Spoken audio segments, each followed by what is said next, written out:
Yuk Bapak Ibu, terima kasih. Kita kepada Tuhan yang saatnya kita Injil Matius pasal 5 ayat 13 sampai dengan yang ke-16. Alkitab saya adanya di Perjanjian halaman yang lama. Baik Bapak Ibu, karena yang 4 ayat yuk kita baca secara bersama-sama. Tentu kita berharap yang hadir pada Alkitab. Sekarang kamu lupa, tapi lupa jangan lupa lagi ya. Bisa kata amin. Yuk kita baca bersama-sama. Petrus mengatakan garam dunia dan terang dunia. 3, 2, 1. Kamu adalah garam dunia. Jika garam dunia tawar, dengan apakah ia dihasilkan? Tidak gunanya lagi dan dibuang dari orang. Kamu adalah terang dunia. Hotel terbunuh tidak mungkin bersembunyi. Lagi pula orang tidak dalam kita lalu bertahan di bawah kantang. Mereka di atas kaki dia sehingga merangi semua orang di dalam itu. Demikian anaknya kamu bercahaya kepada orang supaya mereka melihat perbuatan yang baik dan memegang Bapamu yang di surga. Hendaklah terangmu bercahaya kepada semua orang supaya mereka melihat perbuatan yang baik dan dimuliakan nama Allah Bapamu yang ada yang di surga. Saudara kasih nama Yesus Kristus, kalau kita perhatikan waktu tanpa terasa ya terus bergulir cepat, ya kan? Sekarang kita sampai bulan Oktober, nanti November, ya Desember Natal lagi, ganti tahun lagi, umur kita semakin bertambah, kita semakin berkurang, saudara sih. Saya kemarin ngomong-ngomong FaceTime sama cucu kelima, umurnya hampir 3 tahun, cepet amat ya anaknya, udah hampir 3 tahun umur sekarang. Ngomong dengan MS banget, lucu saudara sih. Ngomong-ngomong, iya cucu umur 3, yang cucu kelima umur 3 tahun, cucu pertama umur 14 tahun, udah gadis remaja, ya. Cucu saya yang pertama saudara sih perempuan, gadis remaja. 14 tahun umurnya, waduh, tinggi semampai, cantik seperti opanya, gitu. Enggak seperti opungnya, ini cucu saya ini yang pertama itu papanya orang Batak, makanya surprise juga nih. Nah, opanya orang Cina. Waktu adil lo, cucu saya dia dari anak pertama 2 kan. 1 perempuan 1 laki. Waduh, adil. Yang pertama sekarang yang pertama tuh perempuan persis kayak anak Cina, ya. Yang laki seperti orang Batak. Nah, jadi Anglicin sama Anglicin, asli bukan Cina sama asli bukan Batak. Nah, saya ada sekarang umur saya 67 tahun. Tahun depan 68 tahun. 2 tahun lagi, 2 tahun lebih lagi, 2 tahun lagi 70 tahun. Itu adalah merupakan sebuah bonus sampai sini. Saya bertahu ya apa rupanya ada kena stroke ya, saya nggak tahu sampai sih. Saya dari rumah lagi keadaan di Indonesia. Saya bertahu apa kena stroke. Nah, kita nggak tahu kan? Sampai sini kita nggak tahu apa yang akan terjadi. Waktu tanpa terasa terus bergulir cepat. Ingat, waktu adalah perjalanan kita. Jangan pernah mengabaikan waktu, sebab kalau kita mengabaikan waktu berarti kita mengabaikan perjalanan hidup. Nah, jika kita masih diberikan kehidupan seperti ini, artinya apa? Artinya Tuhan Yesus masih sangat sayang kepada kita. Kenapa? Karena kita semuanya masih diberikan kesempatan. Kesempatan apa? Kesempatan untuk terus bertobat dan mengiriminya. Baiklah, terima kasih. Selama kesempatan masih bertobat, kita selalu dalam pertobatan. Sebab kalau kita sudah tidak dalam roh, maka kesempatan untuk bertobat sudah tertutup rapat. Untuk itu, berjaga-jagalah senantiasa. Ingat, di muka bumi ada kekal. Semua waktu ada masanya. Pak Khotbah mengatakan ada waktu lahir, ada waktu untuk hidup, ada waktu untuk meninggalnya. Tapi masa situasi kita nggak tahu kapan waktu kita dipanggil. Untuk itu berjaga-jagalah senantiasa, hiduplah selalu dalam pertobatan. Ternyata bertobat itu hikmahnya. Yesaya pasal 32 ayat 12 mengatakan, kalau kita bertobat, maka dalam diri kita ada ketenangan, ada ketenangan, ada damai sejahtera. Jadi kalau kita boleh tenang, tentram, damai, bukan dengan mengejar uang sebanyak-banyaknya, jabatan sedikitnya yang harus bekerja, ada juga selalu dalam bertobat. Bisa katakan amin. Itu janji iman Tuhan yang dan amin. Saudara sih, sombongan ya, sombongan ya. Saya umur 6 tahun, apa juga masih makan. Asal racun aja deh. Saya makan durian masih makan. Sate kambing masih saya makan. Kenapa? Asalnya kita semuanya, bukan saja kita, semuanya yang ada minyak dan anggur tidak ada di sana. Artinya yang ada tubuh dan darah Yesus dalam kita, saya percaya kita semuanya tidak akan kena sakit penyakit dalam bentuk apapun. Kita ada milik Tuhan Yesus. Tubuh kita ada kepunyaan Bapa Surga. Untuk itu kita harus jaga, kita pelihara supaya tetap suci dan kudus. Jangan mentang ada tubuh Tuhan Yesus, tubuh dan darah Tuhan Yesus yang sementara kita akan makan itu hidup. Jangan mentang ada tubuh dan darah Tuhan Yesus dalam kita, kita masukin tubuh ini, proyek Allah ini, kepunyaan Allah ini dengan hal-hal yang tidak ada gunanya. Misalnya apa? Rokok, apalagi miras, minuman keras, ekstasi, narkoba. Ingat, jadi kita beri kepunyaan, kita harus jaga kebenaran agar tetap suci dan kudus. Katakan amin. Menjaga tahu sakit gula, misalnya dia diabetes, ya jaga deh hikmahnya ya, jangan waduh makan yang manis berlebihan dong. Nah kalau karbohidrat yang berlebihan jangan juga, boleh makan tapi sekedarnya aja begitu. Nah soalnya sih kalau kita perhatikan ya kehidupan kita ini, kita sebagai manusia ini ya, kadang-kadang cenderung untuk bercerita tentang cerita kita dengar kepada orang lain yang belum mendengar cerita tersebut. Dengan kata lain, manusia tuh kalau ketemu manusia yang lain sering apa? Sering ngegosip. Kalau gosip makin digosok kan makin sip. Nah, contoh di rumah tangga kita masing-masing. Tapi saya percaya itu di rumah tangga ibu-ibu di Jakarta, bukan di Lemah Abang ya. Ini bapak sih enggak beda masing-masing.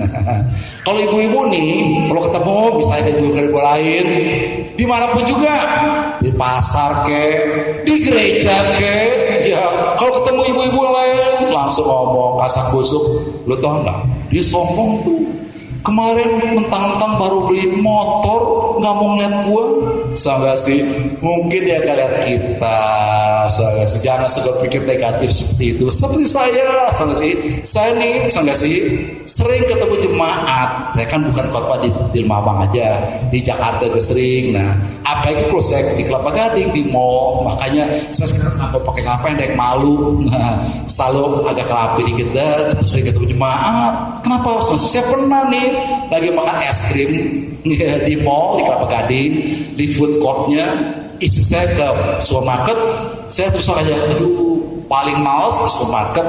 Nah istri saya demen banget ke supermarket, saya gak demen sama sih. Kalau saya tuh kumpul sesuatu langsung pikir beli pulang. Tapi ke istri, aduh dia emang pikir yuk kita supermarket yuk, ayo saya tuh ajak dia, anak kita hanya 3 berdua serumah sama sih ya, ke supermarket. Oke. Saya pernah ikutin istri saya. Oh dia belanja apa sih?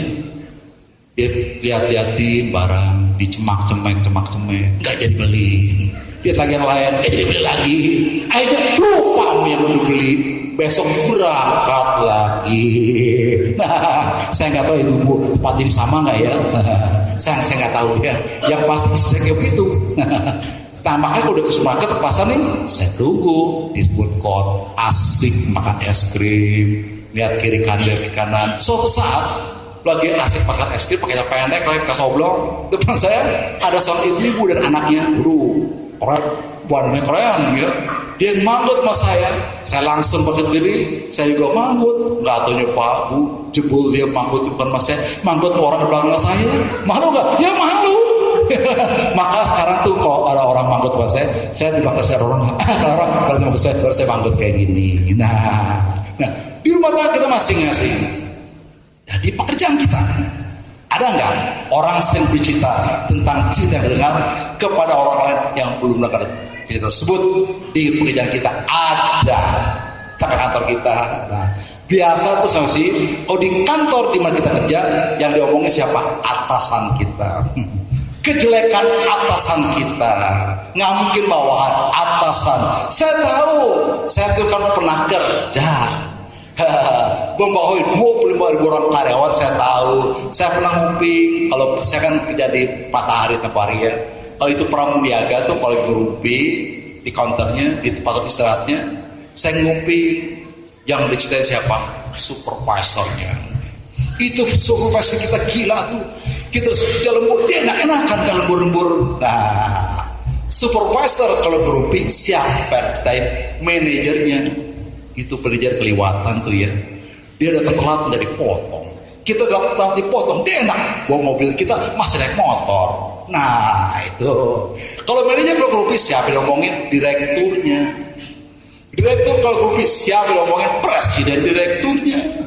Di mana-mana sama orang sering bicara tentang kepada orang yang belum mendengar cerita tersebut. Nah itu di pekerjaan kita. Nah sekarang di gereja ada nggak orang bercerita tentang orang lain? Nah, banyak Pak Bu, tapi bukan gereja tempat ini ya, itu gereja Jakarta. Gereja di sini enggak ya, enggak beda ya. Nah biasa tuh jemaatnya ngomong siapa? Pengerjanya atau majelisnya, kan kayak gitu ya, atau pendetanya. Kalau majelis atau pekerja siapa yang diceritain? Pendetanya. Saya percaya itu bukan di Lemabang, itu di Jakarta. Nah masalah sekarang Pak Pendeta, boleh gak kita bercerita tentang cerita kita dengar kepada orang lain yang belum mendengar cerita tersebut? Boleh gak? Boleh, bukan berarti nggak boleh. Tapi sebelum kita bercerita tentang cerita kita dengar kepada orang lain yang belum mendengar cerita tersebut, hendaklah kita kaji beberapa hal. Yang pertama adalah, benarkah itu? Nah ini, sebab Pak Bu, kalau nggak benar, itu merupakan sebuah fitnah yang dapat menimbulkan pertengkaran, perseteruan, bahkan juga tidak tertutup terjadinya kerusuhan. Apakah pada saat kita berada di tengah keluarga kita, di tengah gereja kita, di tengah pekerjaan kita, atau di mana pun juga kita berada, benarkah itu? Yang pertama. Yang kedua, bergunakah itu? Benar tapi nggak berguna, lah ngapa diceritain? Misalnya nih ya, kita punya suami, kalau malam hari itu tuh tidurnya ngorok. Ngapain kita cerita ngorok sekampung? Lo tau nggak? Laki gue tuh malam tidurnya ngorok. Wah bener, tapi nggak ada gunanya. Bagi istri lagi ketawa, mungkin dia sering dengar suami ngorok ya, mungkin ya. Solusi bagi suami, jangan mentang-mentang istri nggak bisa masak, langsung diceritain sama orang sekantor. Lu tau gak, bini gue tuh gak bisa masak. Wah bener, tapi gak ada gunanya. Yang ketiga adalah, baikkah itu? Setelah kita kaji ketika hal itu, benarkah itu? Bergunakah itu? Baikkah itu? Ceritakanlah. Apalagi setelah kita doakan, karena itu akan membuat sebuah kesaksian, berkat dalam bentuk sebuah kesaksian. Mungkin saya pernah bercerita tempat diskusi ya. Saya ingat di daerah Jakarta, saya kenal dengan sebuah gereja. Saya sering khotbah di gereja tersebut. Gereja belum terlalu besar, jemaatnya kurang lebih 150 orang. Saya kasih. Suatu saat keluarga pendeta itu ditinggal pergi oleh pembantunya. Apa asisten rumah tangga yang keluar? Dia cari lagi, dapat seorang pembantu wanita, umur 19-20 tahun, wanita. Diterima, ibu pendeta lihat kayaknya baik, orang diterima kerja. Nah, 3 bulan setelah pembantu itu bekerja di keluarga pendeta tersebut, tiba-tiba dia datang kepada Pak Pendeta dan Ibu Pendeta. Pak, Bu, boleh nggak saya masuk ke gereja Ibu? Boleh nggak saya jadi orang Kristen? Istri pendeta kaget, Ibu Pendeta kaget. Kamu kan dari agama seberang, kok kamu mau jadi orang Kristen? Langsung si pembantu rumah tangga ngomong, iya Bu, saya lihat terus aja, lihat keluarga Ibu Pendeta ini, aduh begitu harmonisnya. Ibu bapak belum pernah terjadi pertengkaran. Bahkan ibu dengan anak ibu juga nggak pernah bertengkar. Bahkan hubungan ibu dengan jauh ibu begitu baiknya. Itu menurut saya mau jadi orang Kristen, Bu. Lain dengan keluarga saya di kampung. Kalau saya pulang ke kampung, waduh, yang terjadi hanya pertengkaran sengit antara bapak dan mama saya. Saya nggak tahu sekarang papa saya tuh punya istri bapak lagi. Nah, itu menurut saya jadi orang Kristen. Oh begitu. Langsung dia masuk di orang Kristen, berjemaat sama-sama dan dibaptis. Setahun kemudian saudara sih, di gereja tersebut kedatangan seorang evangelis dari negeri Belanda. Umur 30 tahun, belum nikah. Ada kebaktian kebang rohani 10 hari. Karena gereja itu masih kecil, evangelis itu ditempatkan di rumah pendeta tersebut. Nah, segala suatu kesiapan dari evangelis itu disiapkan oleh pembantu rumah tangga tersebut. Kamar dibersihkan, baju dicuci. Selesai penerbangan rohani sudah sih, evangelis itu pulang. Subuh pulang dia berkata kepada ibu dan bapak pendeta, Pak, Bu, boleh nggak saya melamar pembantu bapak untuk jadi istri saya? Ibu udah kaget, kamu pernah kirim buat saya? Iya, terus aja. Jangan ngomong saya dong, ngomong langsung orangnya. Langsung dipanggil pembantunya sama si evangelis memutar pos yang sama. Sambil duduk malu-malu, pembantu rumah berkata, Pak, Bu, Ibu aja berapa banyak putuskan. Karena saya tahu apa Ibu Bapak putus baik itu baik menurut saya. Langsung Ibu kita ngomong, saya emang gak keberatan. Saya tahu bahwa pendeta ini di Belanda, saya tahu dia belum nikah, saya tahu dia orang keluarga baik-baik. Akhirnya jadilah si pembantu rumah tangga itu dipartisipasi evangelis ini saya sih pulang dibawa ke Belanda. Kenapa saya bicara sama sih? Karena kurang lebih sebulan yang lalu, 11 setengah yang lalu, saya ketemu evangelis dan berapa tuh rumah tangga di Mall Kelapa Gading lagi jalan-jalan, udah bawa anak 2 kecil-kecil, lucu-lucu, sih. Waduh, bahagia. Mereka rampur-rampuran, happy banget, saya kasih. Nah, saya kasih dalam nama kita Yesus Kristus, hendaklah terangmu bercahaya dapat semua orang, supaya mereka melihat perbuatan yang baik dan dimuliakan nama Allah Bapamu yang ada dalam kerajaan sorga.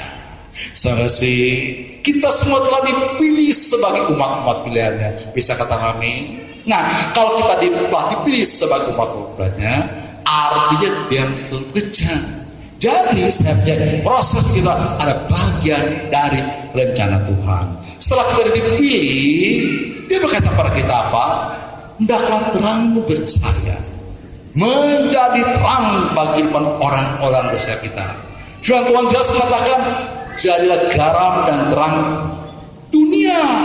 Dan Tuhan tidak mengatakan jadilah garam dan terang gereja. Oh Pak, gereja ada kebanyakan garam dan kasinan. Jadi garam dan terang dalam dunia. Melalui apa?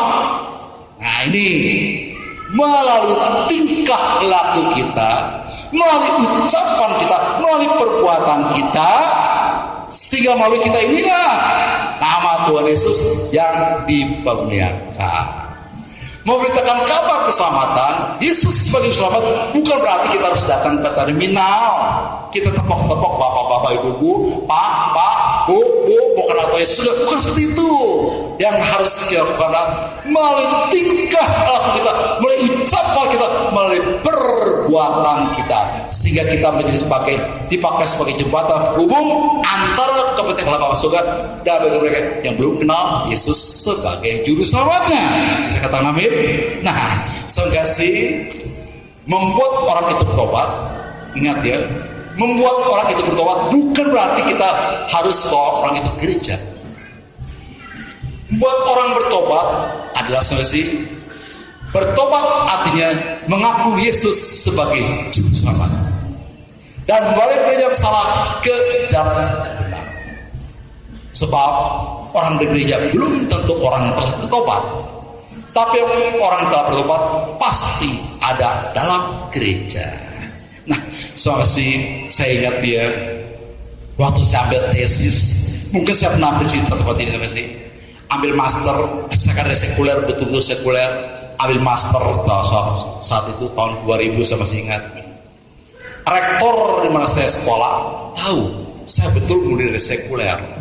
Karena Tuhan, masih beletak-beletok, saya nggak tahu sama sih. Akhirnya dia minta saya waktu ambil tesis, dia minta saya survei gereja-gereja, terserah Pak Kris mau di mana juga boleh. Akhirnya saya survei, saya dapat kurang lebih 32 gereja. Jakarta, Bogor, dari Bekasi sedikit. Jakarta, Bogor, saya survei. Nah, saya mencoba untuk membagi 4 kelompok orang yang pergi ke gereja. Saudara ada kelompok mana? Diserahkan kepada saudara sepenuhnya. Kelompok pertama adalah kelompok orang-orang yang kalau mau pergi gereja itu mempunyai motivasi yang tinggi. Hujan lebat tetap datang ke gereja. Dan kelompok orang ini mempunyai pengetahuan teologi yang tinggi. Ini jarang saya dapat, tapi ada.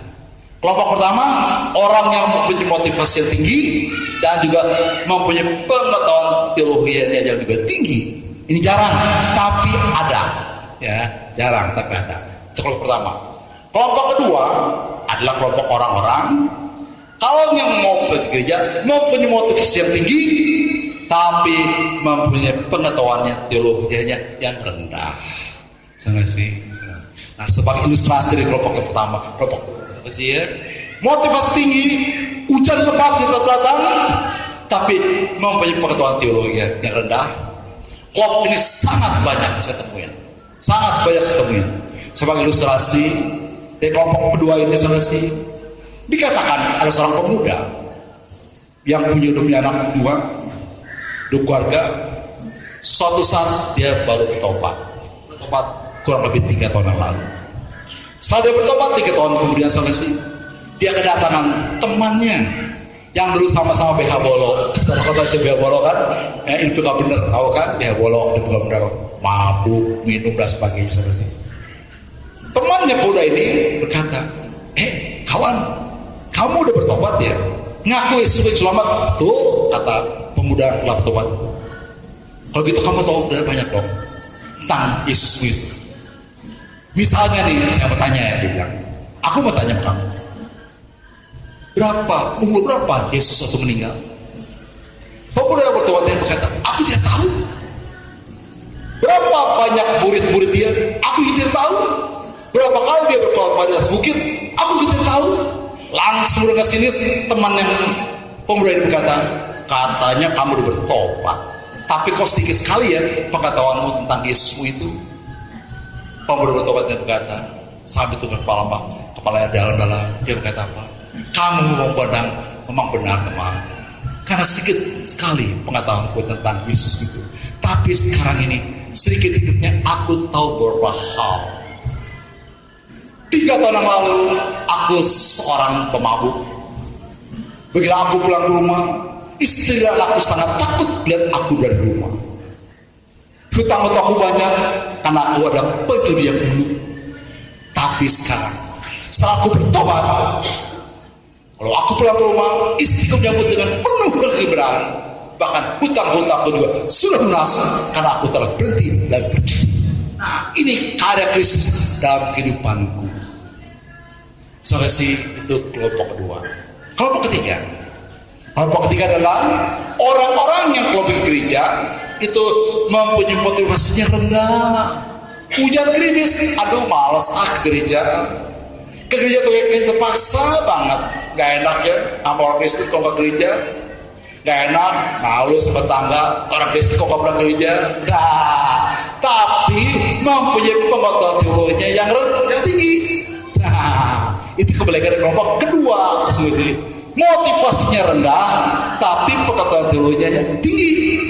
Kalau pendeta khotbah di sana, dia langsung tahu, gue dengar cerita itu, gue dengar diambil pasti kita bilang Matius, dia tahu sudah sih. Kisah Yusuf gue tahu, abinya dia kenal, dan kita kejadian dia tahu sudah sih, segala dia tahu. Nah, sebagai ilustrasi kelompok ketiga ini sudah sih, dikatakan di sebuah daerah, di sebuah kota yang terjadi perang terus menerus, ada gereja yang bersedia mau mulai kebaktian. Pendeta siap, udah hadir jemaat kurang lebih 150 orang. Begitu pendeta mau khotbah, tiba-tiba gereja itu dikejutkan dengan kedatangan 3 orang manusia bertopeng ala ninja. Topeng ninja itu tahu kan? Pakai topeng itu.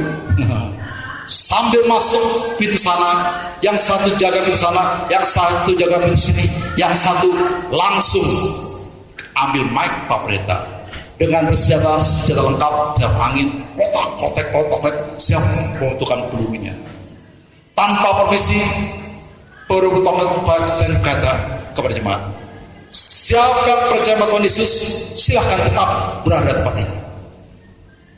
Jemaat itu bengong. Coba di kita nih misalnya sekarang ya, seandainya kita nih sekarang lagi saya khotbah, tiba-tiba kedatangan pemuda bertopeng, nggak bertopeng dah, nggak bawa senjata laras panjang, bawa celurit, langsung jaga di sana dekat lamot, jaga di sini, dan langsung datang ke pimpinan sambil mengacungkan celuritnya. Dia berkata apa? Siapa yang percaya sama Tuhan Yesus, silahkan tetap berada di tempat ini. Apa yang saya lakukan kan? Suruh kan bengong kan? Ini orang ngomong bener apa bener sih? Nah, bengong semuanya. Nah, sama di gereja juga. Begitu lihat pemuda itu, lihat jemaat pada bengong, langsung ngomong sekali lagi dengan darah lebih keras lagi. Siapa yang percaya Tuhan Yesus, silakan tetap diam di tempat ini. Tanpa dikomando sebesi, supaya kepada hamburan keluar. Naik ke kursi, nggak perlu hamil, nggak perlu orang itu, langsung menyelamatkan diri mereka. Naik ke kursi, kabur. Sampai sih. Akhirnya setelah reda, pemuda bertopeng lihat tersisa hanya 10 orang jemaat. Dari 110 orang jemaat, tersisa hanya 10 orang jemaat. Langsung dia berkata kepada pendeta, baiklah Pak Pendeta, kami telah mengeluarkan orang-orang munafik di tempat ini. Silakan kau mulai kebaktian ini. Sampai sini. Tolong nanti saya. Aku telah kusir orang-orang munafik di tempat ini. Silakan kau sekarang memulai kebaktian di tempat ini. Sampai sini. Itu ilustrasi di kelompok ketiga.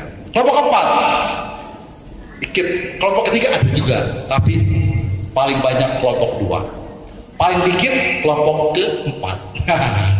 Kelompok keempat seperti orang yang kelompok gereja mempunyai motivasinya rendah dan juga mempunyai pengetahuan teologinya yang rendah juga. Makanya gak heran Pak Bu, kalau Anda pergi gereja-gereja besar yang mungkin dihadiri 500 orang jemaatnya atau 1000 orang jemaat, sering itu WL-nya berhubungkan, bapak-bapak, ibu-ibu, hati-hati ya dengan dompet-dompet tas Anda. Itulah solusi yang dari kelompok keempat ini. Orang kelompok keempat ini jarang, tapi ada, enggak di semua gereja ada. Jadi yang paling banyak adalah kelompok kedua. Kelompok orang yang punya motivasi tinggi, tapi pengetahuan teologinya rendah.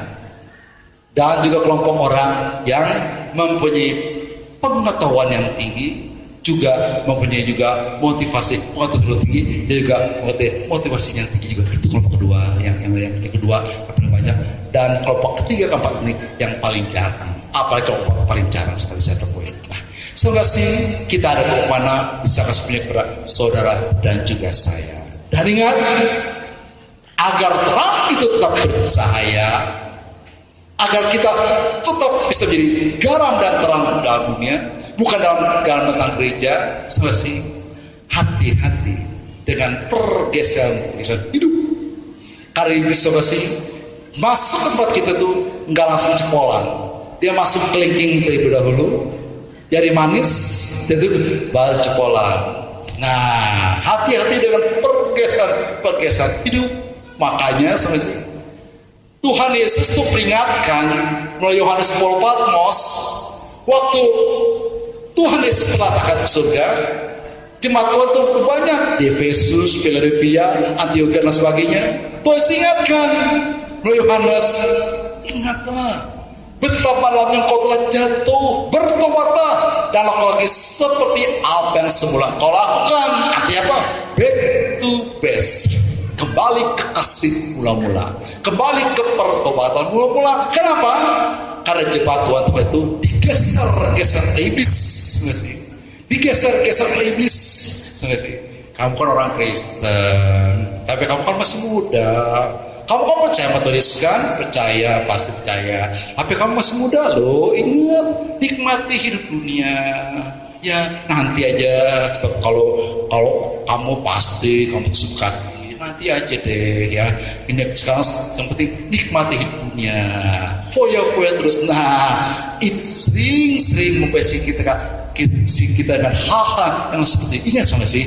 Iblis tahu kelemahan kita. Iblis tahu kelemahan kita, makanya kita sering dengarkan orang-orang Kristen jatuh dalam dosa perzinahan, jatuh dalam dosa judi dan sebagainya.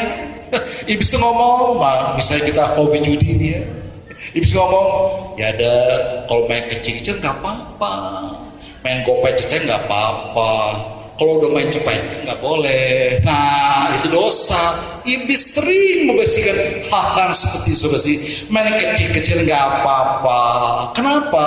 Saya tuh Tuhan tuh sering berikan syok pada saya. Saya pernah nangkap, tapi nggak secara langsung ya. Apa ketemu kepapasan saya kata pasar, pengerja gereja lagi asik main judi. Waktu saya datang, saya kan ada apa? Acara bimbing, acara kedukaan. Waktu saya datang, saya lihat kayak pekerja gereja nih, saya diam aja. Rupanya bener dia langsung malu. Padahal lagi asik mirip. Ada toko Islam mirip, tahu kan? Islam mirip buka pelan-pelan tuh, tahu kan? Mirip. Nah, lagi mirip, dia taruh kartunya, dia sambil saya, shalom, Pak Pendeta. Saya bilang shalom, Pak Pendeta. Kalau main kecil-kecil nggak apa-apa ya, Pak Pendeta.